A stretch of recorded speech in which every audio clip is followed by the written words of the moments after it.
16장에서 그 맨 처음에는 벡터 장의 정의를 해줘. 벡터 필드라고 불러요. 2차원 공간에서의 벡터 필드, 벡터 장을 정의하는 거, 3차원에서 정의하는 거. 그래서 2차원에서 먼저 정의를 해보면 2차원에서의 벡터 장은 R2 스페이스에 있는 점에서 R2 벡터 스페이스에 대해서 정의되는 거예요.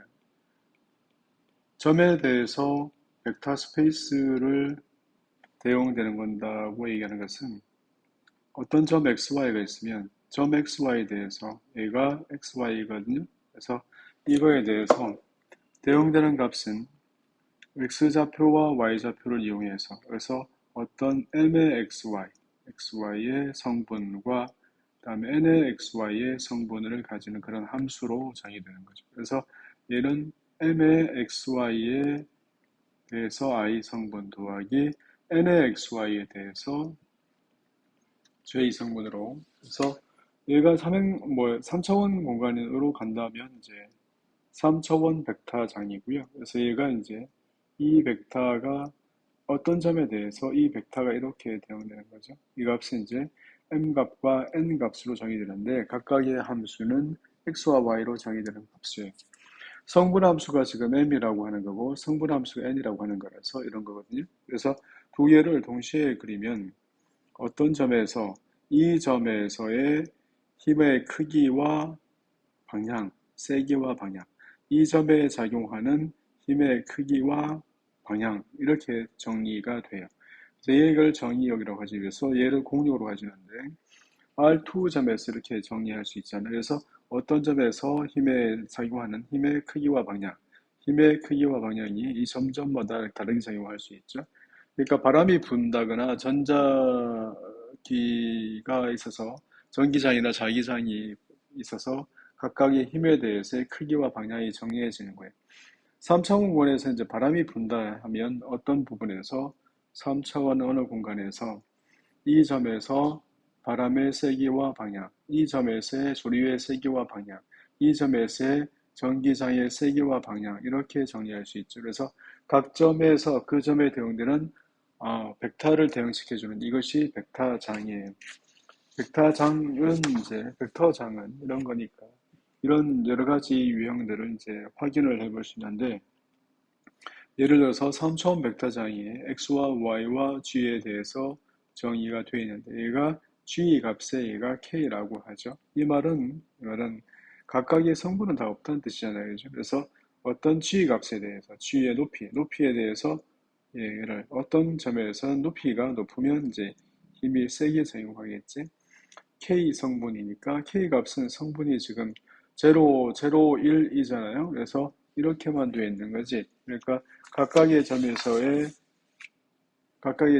작용하는 힘의 크기, 방향을 표시할 수 있다 이렇게 생각하면 되죠. 벡터장이라고 불러요. 벡터 필드라고 부르죠. 그래서 그레디언트 장은 어떤 함수 f가 정의되어 있을 때 x제곱의 y, 그 다음에 y의 세주 정의가 있다 하면 얘는 f의 x값, 그 다음에 f를 y에 대해서 미분한 그레디언트 장이죠. 그래서 이 값은 x에 대해서 미분하면 2x의 y의 i값 더하기 y에 대해서 미분하면 x제곱의 마이너스 3y의 제곱의 j 얘가 바로 그레디언트 장이에요. 그레디언트 장. 그레디언트 장도 사실은 벡터장 중에 일종이죠. 그래서 이건 이제 이러한 기본 개념이 있죠. 뒤에 가서 이제 벡터장에 대해서의 적분이 나올 텐데 지금 당장은 그렇게 가기 위해서 맨 처음 할 일이 있는데 조금 중요한 얘기가 이제 시작됩니다. 그래서 이제 라인 인테그럴에서 16.2로 넘어가면 얘가 선적분이에요. 선적분은 어떤 곡선이 바닥에 이렇게 있어요. 그래서 XY 평면 위에 어떤 곡선이 놓여 있고 이 곡선 C가 매개 변수 곡선으로 표현되어 있어요. 그래서 XT와 YT로 이렇게 표현되어 있어요. 이것은 각각 다 미분 가능해야 되고 그래서 매끄러운 곡선이에요. 매끄러운 곡선이라고 하는 것은 각각의 성분 함수들이 미분 가능하고 그것들의 크기가 0이 아니어야 되니까 r 프라임의 t의 크기. 얘는 이제 x를 t에 대해서 미분, y를 t에 대해서 미분한 것의 스퀘어 루트 값이잖아요. 그래서 이 값이 0이 아닌 거지. 그래서 각각이 미분 가능하고 이러한 조건을 만족하는 경우에 대해서 얘기하는 거예요. 이럴 때 함수, 어떤 함수 f가 f의 xyg라는 어떤 함수가 곡선 C에서 정의돼서 R로 가는 그러한 함수예요. 무슨 말인가 하면 이런 거예요. 점에 대해서, 곡선 위에 있는 점에 대해서 높이가 정해지고, 곡선 위에 있는 점에 대해서 높이가 정해지고, 곡선 위에 있는 점에 대해서 높이가 정해진다 이런 뜻이거든요. 그래서 곡선 위에 있는 점에서 높이가 정해져서 마치 곡선 C를 따라서 드리워진 막의 면적을 구하려고 하는 것과 같아요. 그래서 밑변의 길이 곱하기 높이를 하겠죠. 그러면 아주 작은 부분에서 어떤 작은 부분에서 곡선의 길이와 그 부분에 대해서 드리워진 높이를 이렇게 만들어낼 텐데 이 높이에 대해서는 이제 막의 면적을 보는 거죠. 밑변의 길이는 곡선의 길이니까 얘는 이제 우리가 앞에서 많이 했단 말이죠. 그래서 함수가 f의 x의 값, y의 값. 그래서 저 구간에서의 어떤 대표값, 높이를 대표 높이로 이렇게 정해요. 이렇게 정하고 그때의 델타 S, 곡선의 길이죠. 곡선의 길이를 이렇게 다 더하게 되고 i는 1부터 n까지 이렇게 해서 극한을 보내게 된단 말이에요. 얘는 형태는 어떤 모양이죠? 그래서 얘는 델타 ti가 정해졌어요. 정해지면 이 부분에서의 델타 si가 정해지지 않겠어? 얘가 이제 델타 si인데 이만큼에 대해서 얘는 델타 xi고 얘는 델타 y의 i죠. 그래서 밑변의 길을 구할 때는 x 프라임의 i의 얘는 이제 어떤 값.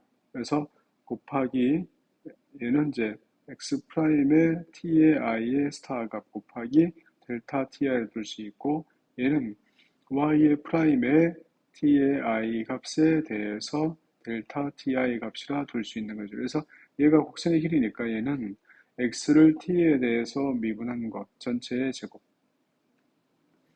y를 t에 대해서 미분한 것 전체의 제곱 이만큼 곱하기 델타 ti니까 델타 ti 이만큼이 곱해진 값이 이건 이제 ds 값이죠. 얘가 밑변의 길이야. 그 밑변의 길이에 대해서 그 점에 대해서의 대표적인 값을 하나 구해서 그 점에서 높이를 다 곱하는 값이에요. 얘를 보고 곡선 C의 A부터 B를 따라서 곡선 C를 따라서 그래서 F의 XY의 DS 이렇게 부르는 거예요.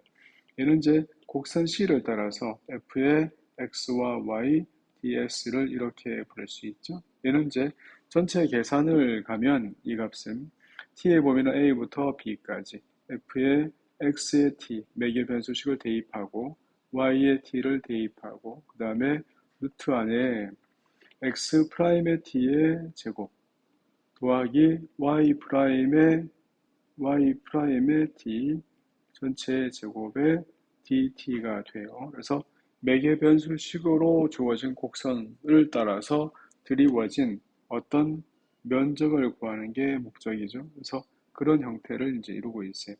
t의 값이 여기가 a이고 t의 값이 b라 할 때 이러한 형태죠.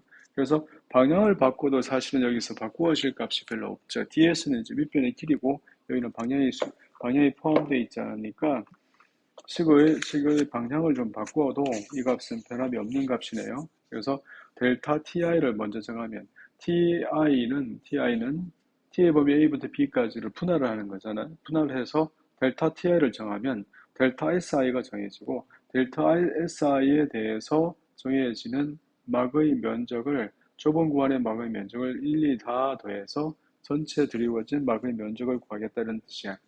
3차원 공간에서도 마찬가지예요. 그래서 그러한 개념은 이제 별로 이렇게 뭐 특별할 게 없어서 이렇게 설명하고요. 예제를 들어서 한번 보면 곡선 C를 따라서 2 더하기 x의 제곱의 y를 적분해라 그랬어요. 그래서 얘를 적분하는 거예요. 근데 이제 이때의 곡선 C가 이렇게 반원 위에 드리워진 이러한 반원에서 x제곱 더하기 y제곱은 1이고 얘가 곡선 C라고 해요. 그러면 이 곡선 C를 매개화하죠. 그래서 매개화해서 모양을 만들면 얘는 x를 코사인의 t라 하고 y를 사인의 t라 이렇게 정해요.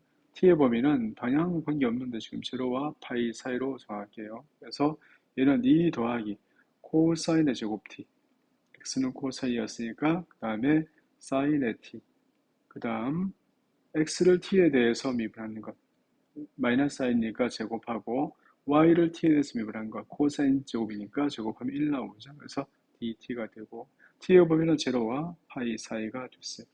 그래서 이 값은 제로부터 파이 사이에 2 더하기 코사인의 제곱의 t 곱하기 사인의 t가 되잖아요. 그래서 얘를 적분하는 거예요. 그래서 2t가 더하기 3분의 1 곱하기 코사인의 세제곱 t를 하면 3 떨어지면 코사인 제곱 남고 마이너스 사인 나올 거니까 됐네요. 그죠? 그래서 제로보다 파이 사이를 대입하면 얘는 앞에 건 2파이, 뒤에 거는 3분의 1 곱하기 파이 대입하면 1이니까 마이너스니까 됐고요. 그 다음에 0 대입하면 다시 1이라서 더하기 1 나오죠. 그래서 이것은 2파이 더하기 3분의 2로 이렇게 적분이 돼요. 그래서 어떤 선을 따라서 드리워진 그러한 막의 면적, 이러한 거죠. 이렇게 되어 있습니다. 자, 이제 조각적으로 어떤 곡선이 이제 부분으로 이루어져 있어요. 그래서 부분으로 이루어져 있을 때 어떻게 할 거냐. 그래서 얘는 이제 곡선 C1이고 C2고 C3고 C4라면 등등 이렇게 한다면 전체 곡선이 얘를 다 합집합하는 것이 곡선 C라면 곡선 C에 대해서 선적분을 하는 값, 라인 인테그럴 하는 것은 이것은 C1을 따라서 F를 적분하고 선적분을 하고 다시 C2를 따라서 선적분하고 이렇게 따로따로 선적분을 한 다음에 이렇게 더하겠다는 뜻이에요. 그래서 매끄러운 곡선이 아닐지라도 조각적으로 매끄러운 곡선이 음만 가지고도 이렇게 정리를 하겠다는 뜻이거든요. 그래서 이렇게 정리를 해 간다면 곡선이 좀 이렇게 부드럽지 않더라도 다르게 정의할 수 있겠죠. 예를 들어서 y는 x제곱으로 이루어진 얘는 이제 y는 x제곱. 여기서 0, 0부터 1, 2까지. 이 곡선은 y는 x제곱으로 이루어져 있고, 그 다음에 두 번째 곡선은 이제 1, 2에서부터 1, 2까지 이렇게 선으로 이루어져 있어요. 여기가 이제 1, 2죠. 이렇게 되어 있어요. 그래서 x는 여기는 이제 1로 이루어진 그러한 곡선 두 개가 연결되어 있습니다. 그래서 이 곡선을 따라서 2x를 적분하라고 하는 것은 앞에 거 C1으로 보서 얘는 C1 이렇게 할게요. 얘는 C2하고 그래서 EX의 DS 더하기 C2의 EX의 DS를 하죠. 그럼 이제 각각에 대해서 매개 변수를 할까요? C1에 대해서는 X를 T라 하면 Y는 T의 제곱이고 그때의 T는 0와 1 사이가 돼요. 이렇게 해서 C2의 매개 변수식은 X는 1이고요. 그 다음에 Y 값은 이렇게 변하죠. 그래서 Y 값이 변하니까 T의 범위는 이제 1부터 2까지 이렇게 매개화했어요. 이렇게 매개화한 다음에 얘를 계산하는 거죠. 그래서 얘를 이제 실제로 계산해 보면 C1 값은 0부터 1까지, X는 T, 그래서 2T, 그 다음에 루트 안에 X를 T에 대해서 미분하면 1, 그 다음에 Y를 T에 대해서 미분하고 제곱하면 4T의 제곱에 DT, 얘가 앞에 거 더하기, 뒤에 거는 C2는 T의 범위가 1부터 2까지, 그 다음에 X는 2, 그래서 X가 1이니까 2가 되고, 루트 안에 X를 T에서 미분하면 제곱, 더하기 Y를 T에서 미분하고 1, 제곱하면 1 나오죠. 그래서 얘가 dt 이렇게 됐습니다. 그래서 이렇게 따로따로의 형태로 적분이 되면 이 값은 1 더하기 4t의 제곱 바로 적분할게요. 2분의 3으로 가죠. 2분의 3. 그래서 얘는 3분의 2가 있으면 떨어질 테고 8t가 나오니까 4분의 1이 있으면 2분의 1t가 나오죠. 얘가 앞에 거가 돼요. 뒤에 거는 2 곱하기 2 빼기 1이니까 1 이렇게 적분이 됐네요. 그래서 이 값은 6분의 1 곱하기 5 루트 5 루트 5가 되네. 그 다음에 빼기 6분의 1 되네. 복잡하네 숫자가. 그 다음에 더하기 2 이렇게 돼요. 그래서 계산한 나머지가 이게 다죠. 이렇게 해서 각각의 형태를 이제 선적분을 하는 거예요. 선적분은 이제 매개화하는 게 굉장히 중요해요. 어떤 함수를 매개화를 잘 해야지 곡선을 매개화하는 게 중요해요. 함수가 중요한 게 아니라 함수는 별로 중요하지 않잖아요. 어려운 것도 아니고. 그래서 매개화하는 게 굉장히 중요하다 이렇게 생각하고 하셔야 될 것 같아요. 자, 이번에 이제 예제 중에서 어떤 곡선 C를 따라서 y제곱의 dx 더하기 x의 dy를 계산하는 거거든요. 얘가 이제 어떤 의미를 가지고 있는지는 왜 이런 형태가 나오는지는 이제 뒤에 가서 고민을 할 수 있겠죠. 그래서 곡선 C에 대해서 이제 우선 계산을 위주로 보면요. 첫 번째는 x는 4 빼기 y의 제곱에 되어 있어요. 그래서 얘는 4 빼기 y 제곱, 4 빼기 y 제곱이 이런 이제 형태가 이렇게 되어 있어요. 그래서 이러한 모양이고, 그 다음에 또 다른 곡선 하나는 마이너스 5, 마이너스 3이었어요. 이제 여기가 마이너스 5에 마이너스 3이고요. 그 다음에 얘가 제로 2라고 해요. 그래서 이렇게 돼 있단 말이에요. 그래서 곡선이 이렇게 돌고 그 다음에 뭐 이렇게 간다고 얘기해요. 그래서 이러한 적분을 얘가 이제 제로가 2거든요. 그래서 얘를 이제 계산을 하는 거죠. 매개화를 어떻게 할지가 되게 중요하죠. 그래서 x가 얘를 우선 C2로 할까요? 얘를 C2로 하고 얘를 곡선 C1이라 해요. 그래서 어떤 값이 있는데 곡선 C1을 따라서 한번 가보고 C2를 따라서 한번 가보라는 뜻이에요. 첫 번째 이제 곡선 C1에 대해서 C1은 이제 선분이잖아요. 그래서 방향이 주어져 있으니까 x와 y의 값은 t 배 제로의 2가 더하기 1 빼기 t의 마이너스 5 마이너스 3. 그래서 계산을 또 어떻게 한 거냐면 이렇게 가야 되잖아요. 그래서 여기서 t의 범위니까 t 대 1 빼기 t의 내분점 생각해서 계산한 거거든요. 그래서 t는 이렇게 하면 이제 제로와 1 사이로 움직이면 선분에 대해서 방향을 정할 수 있잖아요. 이렇게 해서 정하면 x좌표는 여기는 5t 빼기 5가 되죠. 그 다음에 y좌표는 2t, 그 다음에 더하기 3t 빼기 3이 되어서 얘는 5t 빼기 3이 되는 거예요. 이것이 이제 C1의 매개 변수식이에요. 그래서 C1을 따라서 쟤를 가보죠. 전체 C1을 따라서 자 y제곱은 5t 빼기 3, 그 다음에 dx, x 프라임 t dt 더하기 x 5t 마이너스 5 y 프라임 t dy는 y 프라임 t dt 그래서 dt가 되고 t의 범위는 얼마? t의 범위는 제로부터 얼마까지? 제로부터 1까지 곡선 C1을 따라서 계산하면 이런 모양이 돼요. 그래서 이 값은 제로부터 1까지 5배에 5t 빼기 3 5t니까 10t에 빼기 3 빼기 8 빼기 8의 dt가 됐죠. 이 값은 5배에 5t의 제곱 빼기 8t가 되어서 얘는 제로와 1을 대입하잖아요. 그래서 제로와 1 대입. 1 대입하면 5 빼기 8. 그래서 5에 5 빼기 8 마이너스 3 해서 마이너스 15가 되나요? 제가 계산이 잘못된 것 같아요. 5t의 제곱.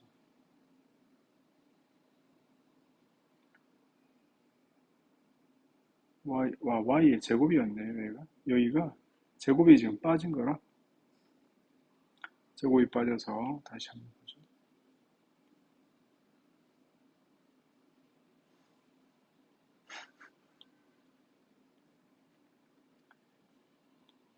제곱이 빠졌어요. 그래서 제로부터 1까지 얘는 5배를 빼놓고 얘는 25t의 제곱 빼기 30t 더하기 9 더하기 5t 빼기 5가 됐어요. 그래서 얘를 적분하는 값을 찾는 거야. 그래서 이것은 5배 얘는 3분의 25 그 다음에 t의 세제곱 빼기 25, 2분의 25, 25 t의 제곱 더하기 4t, 4t, 0와 1 사이가 됐어요. 그래서 이 값을 적분하는 거니까 5배에 얘는 3분의 25 빼기 2분의 25, 25 더하기 4가 되나요? 그래서 이런 모양이 돼서 얘는 마이너스 6분의 5가 됐습니다. 이것이 이제 곡선 C1을 따라서 적분한 값이야. 곡선 C1을 따라서 적분을 했어요. 그러니까 이제 시점과 이렇게 출발점은요. 여기가 출발점이었거든요. 그래서 출발점 여기, 그 다음에 이니셜 포인트 여기, 터미널 포인트 여기인데 두 점은 시점과 종점은 같은데 C1을 따라서 가는 값과 C2를 따라서 가는 값이 이제 같은지 다른지 그건 이제 확인해 보려고 하는 거예요. 그래서 뒤에 가서 이제 어떤 경우에 같은지 어떤 경우에 다른지를 얘기하려고 하는 거겠지. 근데 지금 당장은 계산만 우선 해보려고요. 이제 C2를 바라보죠. C2는 X에서 Y를 T, 매개 변수 T라면 X는 지금 얼마가 되냐면 4 빼기 T의 제곱 되거든요. 그래서 T의 값은 지금 얼마부터? 마이너스 3부터 얼마까지? 2까지. 왜냐하면 곡선이 X는 4 빼기 Y의 제곱이었거든요. 그래서 이러한 모양이었어요. 그래서 얘를 이제 이 상태에서 적분을 다시 하는 거죠. 그래서 C2를 따라서 y의 제곱의 dx가 c2를 따라서 더하기 x의 dy 값을 계산하는 거거든요. 그래서 시점과 종점은 똑같을 때 어떻게 달라질 건지를 확인해서 마이너스 3부터 2까지 t의 범위, y의 제곱, t의 제곱, x 프라임 t, 마이너스 2t의 dt 더하기 x는 4 빼기 t의 제곱, 그 다음에 y 프라임 t 1 전체의 dt가 돼요. 이 값은 마이너스 3부터 2까지 마이너스 2t의 세제곱에서 더하기 4 빼기 t의 제곱이 됐네요. 그래서 이 값은 마이너스 4분의 2 곱하기 t의 4제곱 16 빼기 81 그죠? 더하기 4 곱하기 2 더하기 3 마이너스 3분의 1 곱하기 t의 세제곱 8 더하기 27 이렇게 정리가 돼요. 얘를 정리한 값이 40 곱하기 6, 40과 6분의 5 이렇게 돼 있네요. 그래서 곱하기는 아닌 것 같은데요. 하여튼 이 값을 계산한 값이 그 값이에요. 그래서 이러한 형태가 되어 있어요.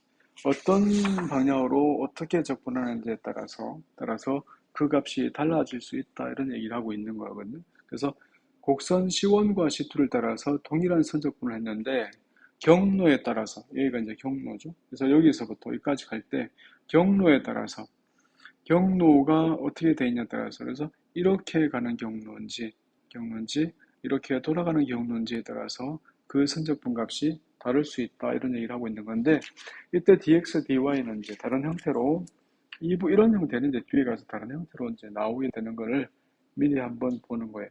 그래서 전체를 이제 곡선을 다시 한번 볼까요? 선적분 어떤 곡선 C를 따라서 스칼라 함수를 적분한다는 것은 곡선 C에 대해서 이렇게 C가 있는데 그 곡선 C의 밑변의 길이, 얘를 밑변의 길이 하고 높이를 이렇게 만들었을 때 얘를 어떤 대표값을 정하는 거죠. 그래서 그때의 함수값은 높이를 정해. 얘를 면적을 다 일일이 따라가면서 더하는 거예요. 그래서 이거 예전에 이제 공부를 불과 몇 년 전에 선생님이 대학생일 때도 공부를 할 때도 아주 흥미롭게 공부했던 파트가 이런 건데 이거 하면서 그런 생각을 한 적이 기억나요. 톰 소여가 왜 이렇게 울타리를 칠하면서 아주 재밌는 듯이 이렇게 칠해가는 그런 모습들이 상상이 되는 그런 형태의 얘가 됐어요. 그래서 이제 이런 것들이 이제 스칼라 함수, 얘는 스칼라 함수잖아요, 그죠? 그래서 스칼라 함수의 선적분 값이거든요. 얘가 이제 스칼라 함수의 선적분 값이니까 그렇다면 벡터장의 선적분을 이제 어떻게 할 거냐에 대한 얘기야. 자, 어떤 공간에 벡터 스페이스, 벡터장이 있어요. 그래서 벡터 필드의 선적분이에요. 그래서 여기는 f의 값이 선적분 값이 이제 벡터 장의 값이 주어졌어요.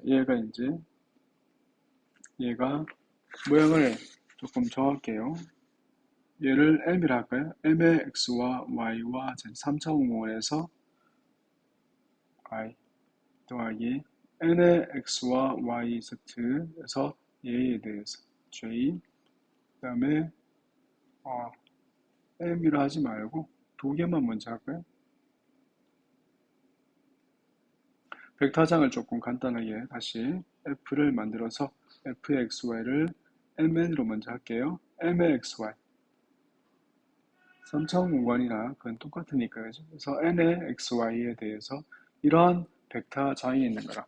자, 곡선이 이렇게 공간에 이거 중요하죠? 중요해요. 어떤 곡선이 공간에 들이부어져 있어요. 그래서 어떤 곡선이 공간에 이렇게 드리워져 있어요. 곡선 C가 이 방향으로 있고, 얘는 R of T가 있어서 얘가 모양이 XT, 매개변 수식으로 Y의 T, GT 이렇게 해서 GT라고 평면으로 왔으니까 평면 합시다. 그래서 XT, YT 이렇게 만들었다고 해요. 그래서 평면에 이제 있는 식에 대해서 이렇게 얘기할까요? 그러면 이 평면에서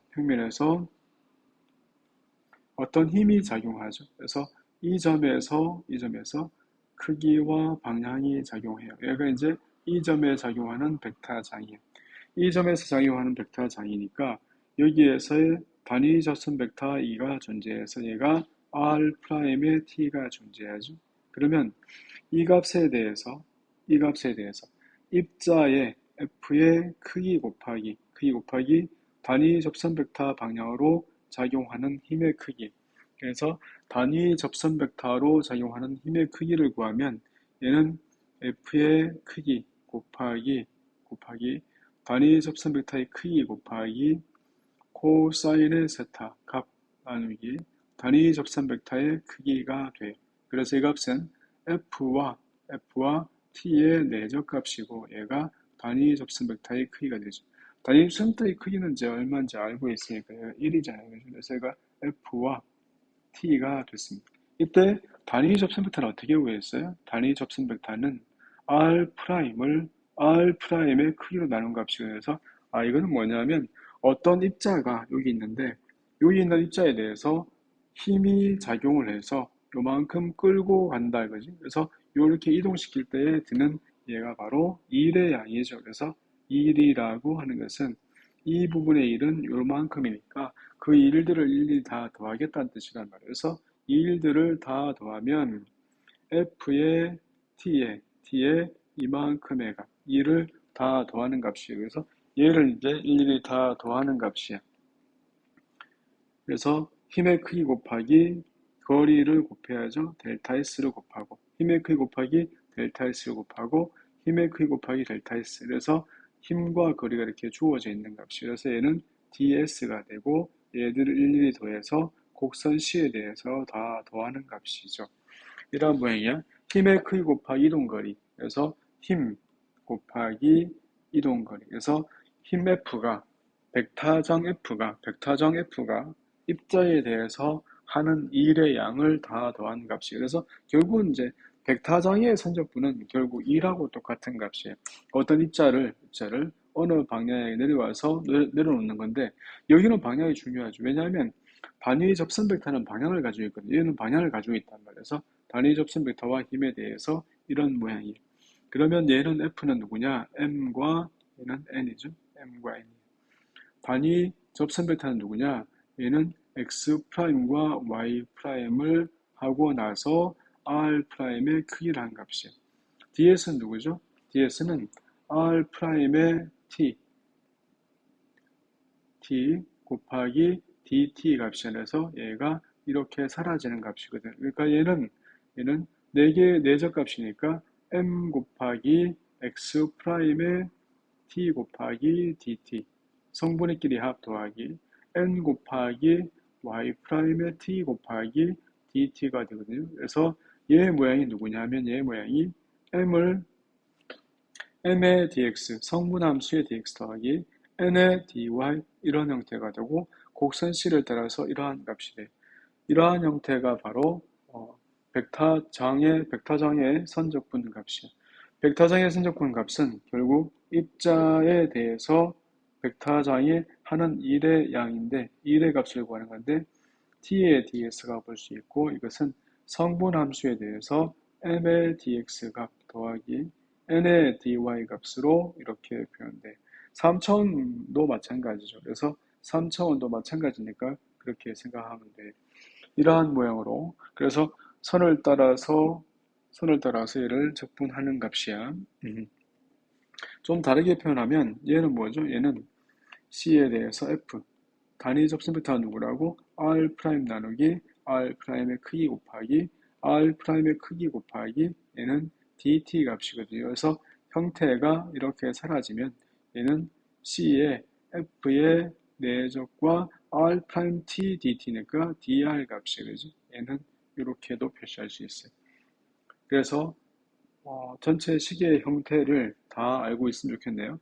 얘의 모양들이 좀 특이한가요? 그래서 벡터장과 단위 접선 벡터의 내적. 단위 접선 벡터의 내적을 따로 구해야 되는 건 아니고요. 내적이 이제 원래 의미죠. 얘는 이제 이동 거리. 그래서 얘는 벡터장의 단위 접선 벡터 방향의 크기 곱하기 이동 거리니까 1이네 이렇게 생각하는 거고 얘를 풀어 헤치니까 얘는 이제 성분함수의 dx 더하기 성분함수의 dy로 표현되거든요. 얘를 다시 정리하면 이제 f와 dr의 내적값으로 벡터장의 선적분 값을 이렇게 정의하는 거죠. 얘가 1의 양이에요. 2. 그래서 얘를 이제 예제를 한번 볼까요? 벡터장이 x제곱의 i 빼기 xy의 j로 이렇게 표현됐어요. 그래서 이렇게 표현되어 있는 이 식에 대해서 얘가 벡터장이고 어떤 곡선이 r of t가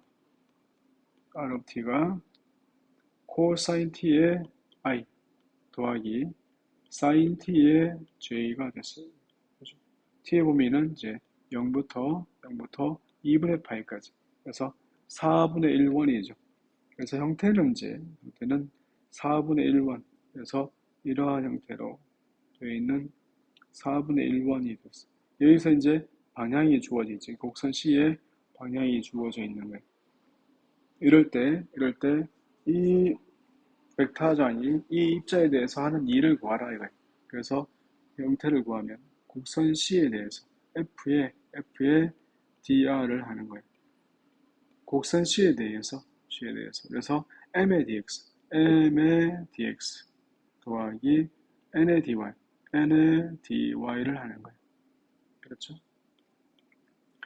매개 변수 주로 고치죠. 0부터 2분의 파이까지 x는 코사인 그래서 코사인 제곱 t dx는 x제곱 m의 dx니까 m 곱하기 dx는 코사인 t 코사인 t는 x 프라임 t dt 그래서 얘가 dt 마이너스 x는 코사인 t y는 사인 t dy는 코사인 t dt가 돼요. 그래서 이런 모양이 됐어요. 현재 얘는 지금 모양이 0부터 2분의 파이까지 코사인 제곱의 사인 제곱 코사인 제곱의 마이너스 2배 코사인의 제곱 t 곱하기 사인 t의 적분값이 돼요.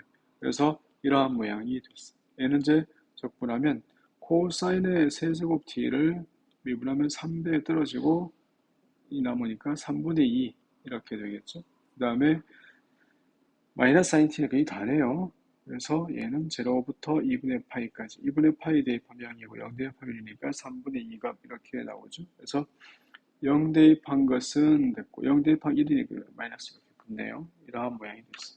그래서 얘는 곡선에 대해서 방향을 바꾸면 이제 어떤 꼴이 된다고? 얘는 단위 접선 벡터는 방향이 있었잖아요. 그죠? 그래서 아까는 스칼라 함수의 선적분에서는 방향이 관계없어서 뭐 DSE 값이니까 관계없는데 얘는 이제 단위 접선 벡터의 방향이 한쪽은 이거죠. 이쪽 방향으로 오고 방향이 반대면 바뀌는 거예요. 그래서 방향을 바꾸면 그 값이 바뀌어지는 거예요.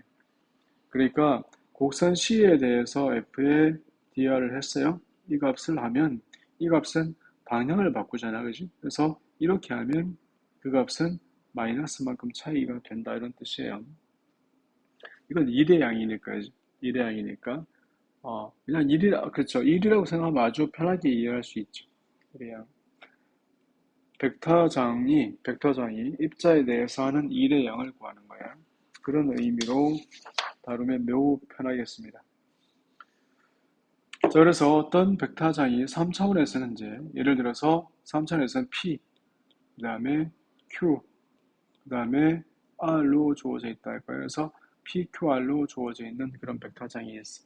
그래서 곡선에 대해서 F에 dr을 하라. 이것은 뭐라고? P의 dx 더하기 Q의 dy 더하기 R의 dg 값이다. 이런 뜻이죠. 그래서 이런 형태가 왜 나오는지를 이제 이렇게 확인하시면 돼요. 스칼라 함수의 선적분 값은 선을 따라서 드리워진 얇은 막의 면적 구한다 이렇게 생각하면 되고요. 벡터장의 선적분 값은 벡터장이 어떤 입자를 곡선 C를 따라서 이동하는데 드는 일의 양을 구한다 생각하시면 돼요. 그래서 스칼라 함수의 선적분이 있고 벡터장의 선적분이 있어요. 그래서 예제 하나 하고 오늘을 마치죠. 그래서 형태에 대해서 지금 벡터장을 F를 정해서 얘는 X와 Y, 그 다음에 Y와 Z, 그리고 Z의 X라 이렇게 정했어요. 벡터장이에요. 곡선 C는 X는 T, Y는 T의 제곱, Z는 T의 세제곱 되어 있고, 그때의 T의 범위가 이제 0부터 1까지가 이렇게 되어 있는 곡선이에요.